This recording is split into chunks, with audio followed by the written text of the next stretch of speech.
ఎడతెరిపిలేని వర్షాల కారణంగా కొత్తపేట నియోజకవర్గంలో పంట పొలాలు నీట మునిగాయి.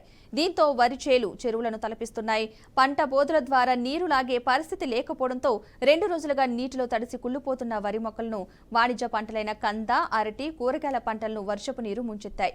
2 రోజులుగా వర్షపు నీటిలోనే నానుతూ ఉండటంతో తమ పంటలకు అపార నష్టం వాటిల్లిందని రైతులు లబోదిబమంటున్నారు. ప్రభుత్వం స్పందించి పంట బోధలను బాగు చేయడంతో పాటుగా నష్టపోయిన తమను ఆదుకోవాలంటూ రైతులు ప్రభుత్వానికి విజ్ఞప్తి చేశారు.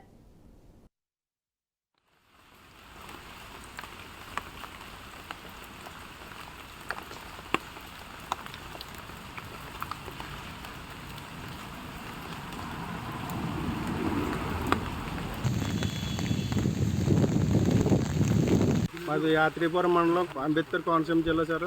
అప్పుడే అకాల వర్షాలు అప్పుడే 3 రోజుల నుంచి ఎడతెరిపి లేకుండా కుడుతున్నాయి సార్ వర్షాలు కూడా. ఈ వర్షాలకి మొత్తం చేను అయితే మాత్రం ఎందుకు పని చేశారు.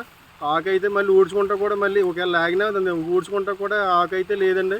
మాకైతే ఈ కలవట్లన్నీ పూసిపోయి ఈ తోటలన్నీ కప్పడిపోయి ఉన్నాయి సార్. ఈ రైతులందరూ సొంతంగా జేసీబీ పెట్టుకుని సార్ ఈ నీరు వెళ్ళి మార్గం అయితే చేకూర్చుకున్నాం సార్. ఈ చుట్టుపక్కల రైతులందరూ కూడా సహకరించి జాయిగా పొద్దున్న నుంచి కూడా ఇదే పరిస్థితిలో ఉన్నామండి.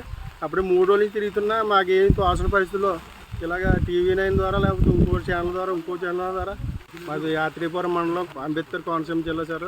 అప్పుడే అకాల వర్షాలు అప్పుడే 3 రోజుల నుంచి ఎడతెరిపి లేకుండా కుడుతున్నాయి సార్ వర్షాలు కూడా. ఈ వర్షాలకి మొత్తం చేను అయితే మాత్రం ఎందుకు పని చేశారు. ఆకు అయితే మళ్ళీ ఊడ్చుకుంటా కూడా మళ్ళీ ఒకవేళ లాగినా ఊడ్చుకుంటా కూడా ఆకు అయితే లేదండి. మాకైతే ఈ కలవట్లన్నీ పూసిపోయి ఈ తోటలన్నీ కప్పడిపోయి ఉన్నాయి సార్. ఈ రైతులందరూ సొంతంగా జేసీబీ పెట్టుకుని సార్ ఈ నీరు వెళ్ళి మార్గం అయితే చేకూర్చుకున్నాం సార్. ఈ చుట్టుపక్కల రైతులందరూ కూడా సహకరించి జాయిగా పొద్దున్న నుంచి కూడా ఇదే పరిస్థితిలో ఉన్నామండి.